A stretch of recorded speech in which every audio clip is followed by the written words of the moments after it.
깨라라라리 랄라라랄랄라 할렐루야 여호와이시 주님 내게 승리 주신 여호와이시 주님 나를 치료하시니 참 감사합니다. 할렐루야 나를 치료하시니 참 감사합니다. 주여 주여 주여 주여 여호와 라파 여호와 라파 주님 나를 치료하시니 여호와 라파 주님 나를 사랑하셨네 날 구원하셨 주여 주여 주여 주여 아멘 날 구원하셨네 할렐루야 할렐루야 아멘 할렐루야 아멘 주님 나를 구원하셨네 날 구원하셨네 할렐루야 주여 주님 내 길 예비하시니 나 기뻐합니다 할렐루야 주 내 길 예비하시니 나 기뻐합니다 할렐루야 여호와 이레 여호와 이레 주님 내 길 예비하시니 여호와 이레 할렐루야 사랑합니다.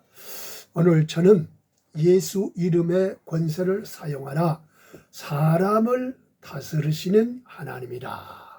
이 말씀으로 은혜를 받고자 합니다.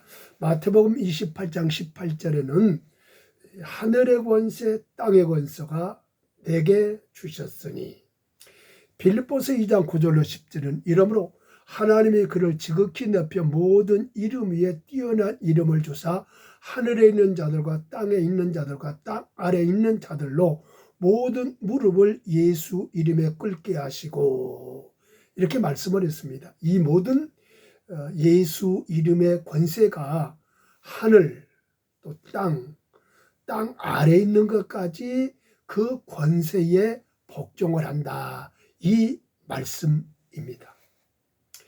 그럼 하나님이 우리 인간을 창조하시고 요즘에 그 AI 로봇이라는 것이 아주 앞으로도 요긴하게 사용을 될 것으로 생각을 하고요. 근데 이것이 뭐냐? 그 속에다가 칩을 넣게 되면은 그대로 기계가 오라 가라 반찬도 나르고 공장에서는 많은 용접도 하고 뭐 이건 다르면 일을 하는 인간이 하는 일을 이제 기계가 다 됐단 말이에요.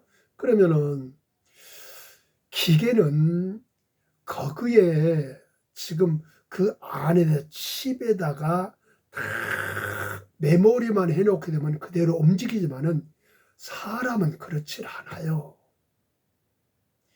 우리는 감정이 있는 것이고 기계가 감정이 어디가 있습니까? 생각하는 의지가 있는 것이고 더 나아가서 결정권이 우리에게 또 있다는 사실이에요. 그러면 하나님이 인간을 창조하고 이렇게 로봇같이 그냥 이렇게 살다가 이렇게 하다가 이렇게 하고 그리고 어느 날 이것이 아니라는 사실이에요.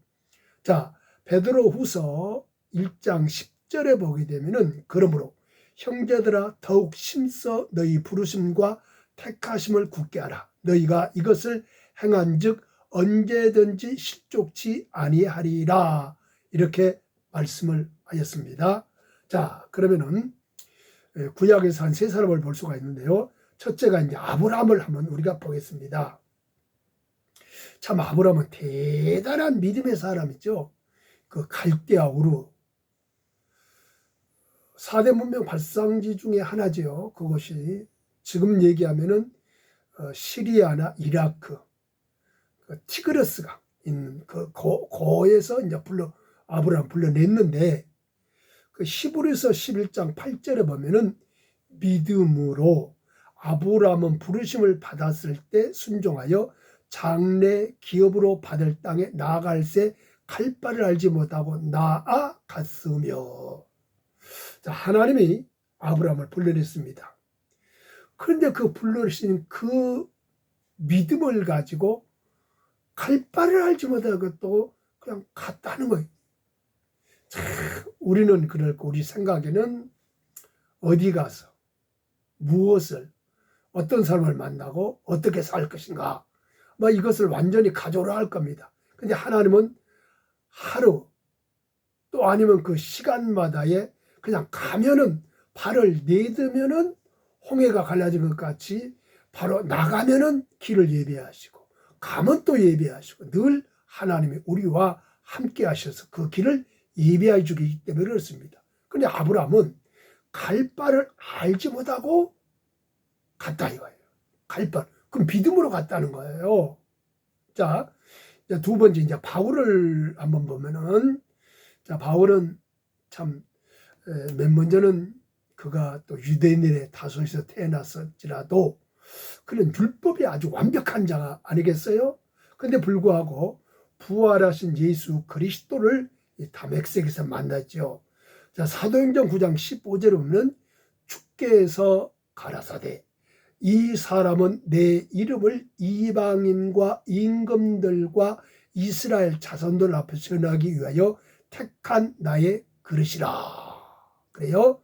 그러니까 사도 바울을 먼저는 율법주의자였다가 그리고 이제 예수 그리스도를 만나심으로 말미암아 복음으로 완전하게 바꿔져서 신약 성경을 히브리서를 더해주면은 14권이고 히브리서를 빼게 되면은 13권이죠. 그러니까 이 신약 성경 27권 중에서 반 이상을 누가 기록을 했습니까? 사도 바울이 하나님의 성령의 영감을 받아서 기록한 책이 바울이 기록했다는 이 사실이에요. 그러므로 그는 그 길을 통해서 늘 하나님이 인도하심을 받았다는 이 사실. 자, 이 제자들을 한번 보겠습니다. 마태복음 10장 1절에 보면은 예수께서 그 12제자를 부르사 더러운 귀신을 내어 쫓으며 모든 병과 모든 악한 것을 고치시는 권능을 주시니라. 이렇게 말씀을 하고 있거든요. 그래서 이제 제자들을 불렀을 때 3년 동안을 예수님을 같이 이제 사역하는 것을 귀신 쫓는 것을 역사하는 것을 기도하는 것을 다 보고 이제 제자가 되어서 그들을 불렀을 때 이 권능을 제자들에게 주셨다는 이 사실이 불르시고 하나님을 쓰기 위해서 때로는 훈련도 필요하고 연단도 필요하고 십자가의 복음이 더 절실할 때가 되겠죠. 자, 구약의 여러 사람을 이제 볼 때 보게 되면 이제 에우라는 사람을 한번 보겠습니다. 자, 에우는 어떤 사람인가? 군인이죠, 군인. 당시의 왕은 이 아합이라는 아주 심히 막강한 왕이에요. 근데 그 부인이 누구죠? 왕후가 아주 악한 이세벨이라는 그 왕후가 됐죠. 근데 그걸 하나님은 그 바로 이 아합과 이세벨을 쫓기를 힘이 너무 막강해요. 그래서 누구를 쓰느냐? 에우라는 군인을 쓰고 있는 거예요. 그러면 이 사람을 하나님이 쓰시고 어떻게 하는가 보겠습니다. 열왕기하 10장 30절 보게 되면은 여호와께서 에우에게 이르시되 내가 나 보기에 정직한 일을 행하되 잘 행하여 내 마음에 있는 대로 아합 집에 다 행한즉 내 자손이 이스라엘 왕위를 이어 4대를 지나리라 하시니라. 그렇게 말씀을 해요. 그러니까 에우는 군인으로서 4대가량을 쓰시다가 하나님이 다시금 버렸다는 이 사실이에요. 여기서 쓰시고 버렸다는 것은 우리는 예수 그리스도를 나의 구주로 모셨으면은 우리는 하나님의 자녀가 됐지요. 자녀. 근데 종으로 부르는 사람이 있어요. 누가 종으로 부르냐? 하나님을 쓰시고 버린 사람. 에우 같은 사람들을 보게 되면은 종으로 부르는 거. 우리는 자녀예요. 상속권이 있는 것이죠. 이것이 달렸기 때문에 그렇습니다. 자, 그러므로 우리가 참 유명한 선걸 구절 가운데서 잠언서 16장 4절 보게 되면은 여호와께서 온갖 것을 그 쉬움에 적당하게 지으셨나니 악인도 악한 날에 적당하게 하셨느니라. 그래, 하나님이 이 세상을 다스릴 때는 정말 하나님의 나라를 세우고 선한 청직으로 쓰인 분이 있는가 하면은 악한 사람은 악한 날에 적당하게 사용해서 그리고 버리신다는 이 사실이에요. 우리는 어떤 환경이 있든지 간에 악한 자로 쓰임받는 것이 아니라 선한 청직으로 자녀로서 쓰임받아야 하늘의 상속권이 우리에게 있기 때문에 그렇습니다.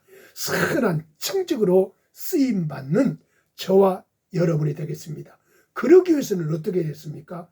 말씀 중심으로 돌아가야 되겠죠. 교회 중심, 목사님 중심으로 우리가 서야 될 줄로 믿습니다. 사무엘상 2장 6절과 7절 보면은 그 사무엘의 어머니 한나가 아주 깊은 기도를 하는 장면이 기록을 하고 있어요. 그거는 사람을 어떻게 하느냐, 살리기도 하지만은 죽이기도 하시고 쓰임 받기도 하지만 쓰임 받지 못하게 하신다, 이렇게 됐어요. 여호와는 죽이기도 하시고 살리기도 하시며 음부에 내리기도 하시고 올리기도 하시는도다. 여호와께서는 가난하게 하시고 부하게 하시며 낮추기도 하시고 높이기도 하시는도다. 모든 우리는 그 주권이 어디가 있느냐?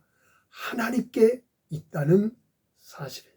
지금 너무나도 잘 나가고 잘 되고 부유하고 많은 사람들의 선망의 대상이 된다 하더라도 그 중심에 하나님이 없으면은 쓰다가 버리는 거예요. 우리는 끝까지, 아주 끝까지 말씀에 의지해서 자녀로서 쓰임받을 수 있고 선한 청지기가 되시기를 바라겠습니다. 할렐루야. 자, 우리가 에레미야 38장 17절로 18절을 보면은 하나님의 계획은 뭐냐? 바로 이스라엘 백성들을 바벨론으로 포로로 가기를 원하는데 거기는 두 사람이 등장해요. 하나님의 사람 에레미야, 선지자죠. 그리고 악하게 쓰임받는 사람이 있어요. 이 사람이 하나냐라는 아주 악한 선지자, 거짓 선지자가 있어요. 그때 하나님은 에레미야에게 입술에 이런 말씀을 주고 있습니다. 바로 에레미야 38장 18절 17절로 18절에 에레미야가 시드기야에게 이르되 만군의 하나님이신 이스라엘의 하나님 여호와께서 이같이 말씀하시되 내가 만일 바벨론 왕의 방백들에게 항복하면 내 생명을 살겠고 이 성이 불사름을 입지 아니하겠고 너와 내 가족이 살려니와 내가 만일 나가서 바벨론 왕의 방백에게 항복하지 아니하면 이 성이 갈대아인의 손에 붙이우리니 그 성이 이 성을 불사를 것이며 너는 그들의 손을 벗어나지 못하리라 하셨나이다. 그래요? 그러니까 바벨론 느부갓네살 왕에게 항복을 하라 이겁니다. 항복을 하라. 하나님은 항복하는 것이 하나님의 선하신 계획과 뜻이. 하나니아는 아니에요. 아니다. 잡혀가도 금방 올 거야. 2년 되면 올 거야. 얄팍한 인간의 마음을 사로잡으려고 그러다가 나중에 결말이 죽게 되는 이런 현상으로 되게 됩니다. 자, 우리가 에레미야 38장 2절에 보게 되면은 여호와께서 이같이 말씀하시되 이 성에 머무른 자는 칼과 기근과 연병에 죽으리라. 그러나 갈대아인에게 항복한 이는 살리니 그의 생명이 노량물을 얻은 같이 살리라. 갈대아인이 누구겠어요? 느부갓네살 왕의 시야에 있는 바벨론 사람을 얘기하는 거예요. 그 사람이 항복하라 하는 거예요. 이것이 하나님의 이 뜻이라 이 말이에요. 뜻. 절대로 나는 하나님은 그렇지 않을까 이런데 하나님은 갈대아인이 항복해야 네가 사는 거야. 안 하면 너 다 죽는 거예요. 다 죽는다. 이렇게 말씀을 하고 있어요. 그러므로 우리는 하나님의 그 선하신 뜻과 계획, 누구를 쓰시고 누구를 버리시는가. 우리가 아주 우리에게 이 닿는 성경 구절이 잠언서 16장 9절에 보면은 사람이 마음으로 자기의 길을 계획할지라도 그 걸음을 인도하는 자는 여호와시니라. 그러니까 우리는 생각과 무엇을 하며 무엇을 먹으며 어떻게 살며 누구를 만날 것인가, 이건 잘 모르잖아요. 그럴지라도 그 결과는 주관을 누가 하느냐? 전능하신 하나님이 하신다는 사실이에요. 하나님은 우리에게 자유, 생각과 감정을 우리에게 주신 거예요. 우리에게 결정을 또 하라. 그리고 결정은 하되 책임은 네가 져라는 거예요. 그러나 하나님을 전적으로 우리가 의지하고 인생을 우리가 가는 길을 맡기게 되면은 하나님은 어떤 환경 속에서도 선하시기 때문에 우리를 더 좋은 길로, 우리가 생각지도 못하는 더 좋은 길로 인도할 줄로 믿습니다. 우리 인생이 우리 길에 있지 않아요. 하나님께서 다 정하시고 있습니다. 그러므로 우리는 하나님을 의지하라. 하나님을 의지하라. 하나님을 신뢰하라. 하나님을 맡기라. 그렇게 하면은 우리 인생의 길이, 가는 길이 형통한 길로 인도할 줄로 믿습니다. 하나님은 천지를 창조하시되 하나님의 모양과 형상대로 지음받은 인간을 하나님이 다스리겠다는 이 사실을 성령 하나님을 통해서 믿어지는 역사가 있기를 바랍니다. 믿어지는 역사가 있기를 바랍니다. 내 인생은 내게 것이라고 천만의 말씀입니다. 아니에요. 내 인생은 내 것이 아니라 하나님 것입니다. 내 스스로 살려고 그러면 실패, 좌절, 절망, 완전히 이 세상에서 패배할 수밖에 없습니다. 그러나 하나님께 의지하고 맡기게 되면 그 길이 형통의 길로, 승리의 길로, 열매가 있는 길로, 넘치는 길로 풍성한 삶이 될 줄로 믿습니다. 할렐루야.